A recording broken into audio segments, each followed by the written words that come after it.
mais Makan ziar naa la. président maa ngi lay ziar. merci de la visite. mais Makan dinaa gis ah Makan. mais président mu ngi fii si dëkk bi. dina daaw mu bagage rek quoi rek yaa ma gën a xam.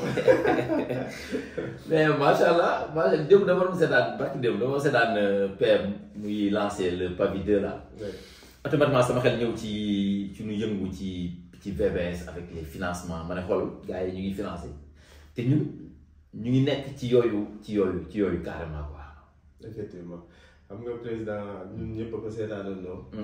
d'ailleurs maa ngi koy xool saa di seetaan. ma ne dëgg nag rupture am na si dëkk bi. boo gisee si même jour bi. gars yi ñu ngi doon def au niveau de l' assemblée nationale di voter ay résolutions.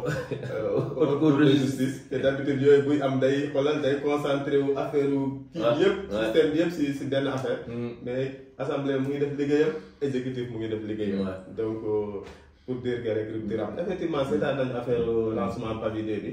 ñu gis ne c' est quelque chose boo xam ne ñun ñu ngi si déjà. ñun ñu ngi si déjà au niveau de VBS vision Bokk Sénégal. ñun ñu ngi si déjà avec le financement des femmes ak suñu coopérative d'habitat. donc on a eu à financer les femmes et les jeunes. avec des waaw démb moom c'était vraiment femmes yi ñëw vraiment et puis kontaan quoi. c'est ça kontaan quoi kontaan ku jot sa enveloppe gis ne voilà li ñu lay wax c'est du concret quoi. exactement c'est-à-dire dañoo dépasser politicien boobu président dañ ko war a dépasser aussi c'est-à-dire ñun ñëpp on a vu avec rupture bu am à partir du 24 mars 2024 avec les élections les Sénégalais ont voté 54% pour le tandem Diomaye Sonko c'est-à-dire képp koo xam ne da nga nekk si dynamique liggéey Sénégal pour man da ngay aligné si loolu te ñoom ils ont décliné une vision Sénégal 2050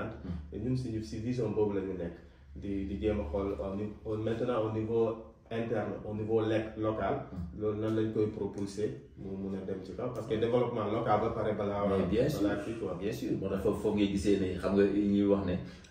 ay temps politiciens yi suñu mbokk politiciens yi xam nga day ñëw ne la dañuy fekk benn groupement de femmes may naa leen formation nga formé femmes yi jaar nii ñu jaar ne xamuñu après financement yi formation yi lan la leen jëriñ ñenn ñi ñëw ne la jox naa leen financement utiliser nañ ko à bon escient ou pas seen yoon nekku ci et tey on voit que VBS c'est une autre approche. non VBS effectivement dépassé na cadre politicien bi ñu doon def bu njëkk ba comme ni nga waxee. politicien dañuy bàyyi ba échéance électorale di waaj a jot. ñu ñëw dal si ñëw gis mouvement femmes yi. jox leen ay tuuti financement ñu jëndee ko ay yére. ñu dugaale ko. te ñun exactement ñun nekk ñu si dynamique boobu. franchement ñun moom la preuve. dañoo ñëw fexe de telle sorte que au niveau des VBS en tout cas ñu créer lu ñuy wax suñu coopérative d'habitat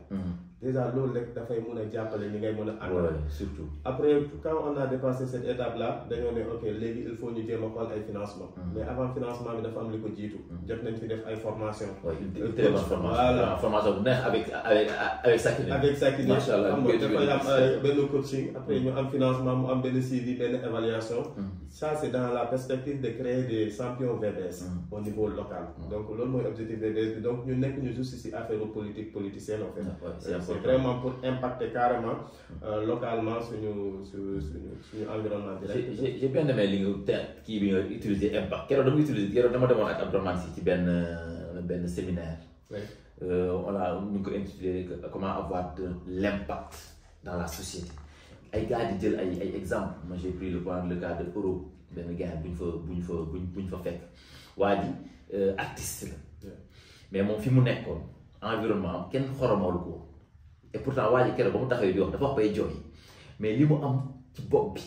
ci en terme de créativité en terme li mu bëgg indi dans son environnement immédiat moom moo dem ba wax ne man je fais parler les arbres morts donc day ñëw fekk benn tronc d'arbre bu dee mu jéem a def ba redonner vie ak loolu noonu tu vois donc ñooñu nga am leen nga war leen a mën a valoriser fi ñu nekk seen nekkin am impact fi ñu nekk donc tey boo gisee moo tax tey li nga wax sànq ci VBS man mu gën mën neex le fait que les gens dans VBS sentent que ils doivent avoir de l'impact fi ñu dëkk. non c'est ça président c'est-à-dire impact boobu. c'est là où il y a toute la différence au fait. ñun comme nu ma ko waxee sànq nekkuñu fii def ay politicienne. nit yi dépassé nañu cadre boobu c'est-à-dire nit ku nekk ñun ñu fi nekk tey. par rapport ak sa domaine am na lu la yàlla may tuuti. ak tuuti boobu da nga ko war a mën a jël bokk ko ak ñi nga bokkal. donc soit si formation la soit comme li nga wax si coaching la. wala soit si ay financement la parce que ñun par exemple on a fait des financements internes par exemple les femmes qu'on a financé là et les jeunes c'est un financement interne. c'est dire que VBS c'est un mouvement participatif. dañuy def de telle sorte que accompagner ñi nekk fii tey année prochaine ñoom aussi dañoo war a def de telle sorte que ñu war a mun a financer ñeneen. moo tax d'ici un an on ambitionne de créer vraiment lu ñuy wax des champions VBS et bu ñu paree si étape boobu dañuy évoluer aussi gis nañ fi mécaniciens yi tey justement mécaniciens yi tey dafa nekk benn domaine boo xam ne dafa évoluer avec la technologie. surtout tey dañ doon wax ay voitures électroniques. léegi des na tuuti dootuñu wax électronique ay voitures électriques kese parce que commencé na déjà ça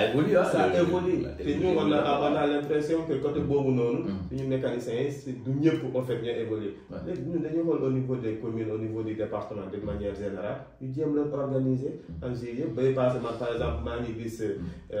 yow artistes yi Guédiawaye et tout seen mouvement bi ñu ngi ñëw waa Arcos sama gars yi ñëw seet si la et tout machallah donc VBS c'est ça c'est loolu mooy charme bi quoi. non c'est li nga wax c'est d'autant plus vrai que tey gis nga corps de métier yooyu boo xoolee Guédiawaye tey presque 99% de ñi fi liggéey ci biir Guédiawaye c'est dans l'informel c'est des gens qu'on n'a pas pu organiser nos élites qui étaient là ils pouvaient le faire mais xalaatuñ ko parce que seen vision eggul ci ne yow balaa ngay dem fu sori ñi nekk kii xool loo leen di joxe ay jumtukaay yoo xam te ne suba dinañ def dara xam duñ la soxla yow mais ñoom di nga leen mettre à l'aise comment pour faire pour organiser c'est des choses simples ñi nga wax léegi mécaniciens c'est vrai boo leen defee en GIE ñu toog utal leen des formations par rapport à ça nga dem xool les institutions étatiques yi yu fi nekk jëm leen démarcher pour ñoom ñu dem former leen bu fekkee ne soxlawul yenn formation yooyu d'ordre technique des formations yoo xam ne d'ordre yoo xam te ne ñun mën nañ ko def yoo am na yoo xam te tu es expert dans un domaine nga jox leen formation boobu noonu man ku mel ni man ku mel ni ay Jibi ku mel ni ay Sakine ku mel ni ñoom ay Sata ñoom ñoo xam te ne am nañu vécu ci benn domaine xam ne ñu ngi koy def feneen ñu leen di fay man loolu laa tout le temps kii def leneen ñu lay fay feneen nga def ko si fi nga nekk de manière gratuite yaa ngi jaamu yàlla mais yaa ngi contribuer à avoir un impact ci fi nga nekk et je pense que tey choix bi ñu jël pour VBS man c'est un choix que j'adore et je me dis comme li nga wax participation boobu moom dynamique boobu ñu créé nit ñi loolu la ñu soxla au niveau local man loolu laa gëm c'est effectivement ça président c'est-à-dire ma répété waat encore comme on dit la répétition elle est pédagogique c'est-à-dire soxlatuñu def politique politicienne dañoo war a dépasser phase yooyu noonu si suñu vie au niveau du Sénégal c'est-à-dire tey dañoo war a def quelque chose de concret teg ko sur la table ñëpp gis ko mu nekk loo xam ne c'est palpable da ngay làmb comme ni ñu wax da ngay làmb daj donc VBS loolu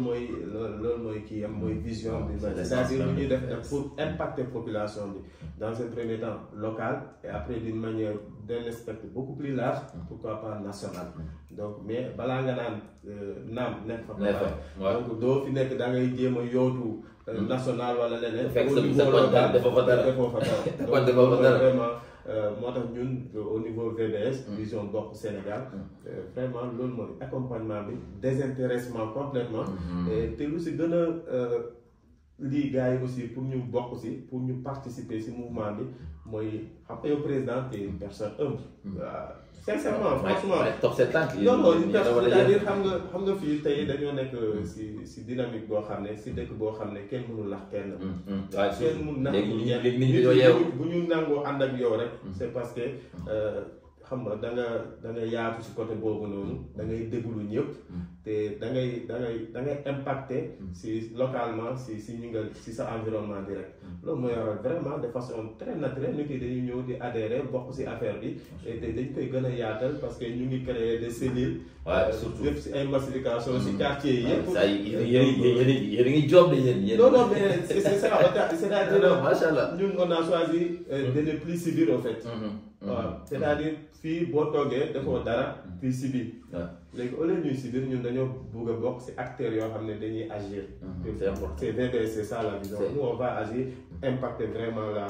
la population non c'est important moo tax comme tu as dit xam nga nit da ngay nekk ci dara mais da koy gëm ne ñi nga nekkal aussi li nga bëgg lañu bëgg li nga leen bëggal lañ la bëggal c'est ça donc tey comme tu vois les jeunes qu'on a ay ñoom Fallou ay ñoom Max boo li gisee ñu nekk ci terrain di porter le message de VBS ça te rend fier ay femmes yu mel ni ñoom ay Kiné ñoom Oulay ñoom Famina nga xam te ne am nañ seen liggéey ñu ngi sant comme on dit mais teewul dañ naan ñoom seen environnement naka la ñuy def ba ñeneen ñi aussi sentir na ñoom aussi ëllëg bu ñu fi jógee dinañ am woy bu rafet et tey ñun li ñu gis mooy Guédiawaye dafa war a jóge ci benn niveau dem ci beneen niveau et mën na nekk et tey vraiment j'étais très fier ba gis femmes yi ba ñu leen di financé tu vois que kontaan bi ñu ci am gis ne vraiment bokk nañ ci dara parce que li ñu waxoon ne ñëw leen ñu ànd ak ñun ñu liggéeyandoo ñoom ñu gëm doo concept boobu aussi ñëw ak ñun donc nga gis koo jox enveloppe bi mu ne la waa man lii damay tàmbali ci li waaye bëgg naa déwén mu nekk man maay joxe enveloppe bi jox ko keneen donc là tu vois que c'est vraiment un impact ba ñu am ci ñoom et ñoom aussi j'espère qu'ils auront aussi le même impact ci ñeneen ñi. non forcément xam nga affaire bi moom début bi bu baaxee rek mu am benn transparence processus bu transparent forcément li si topp day baax. Exactement. lu bon kay mooy nga démarrer par des fausses donc mais boo démarrer avec des bases solides bu transparent te comme ni nga abdi tàmm di waxee c'est-à-dire chaque membre VBS fi nga nekk leader nga fa champion nga fa. Ça c'est important. et ça c'est très important loolu day tax nit ki gën a xam nga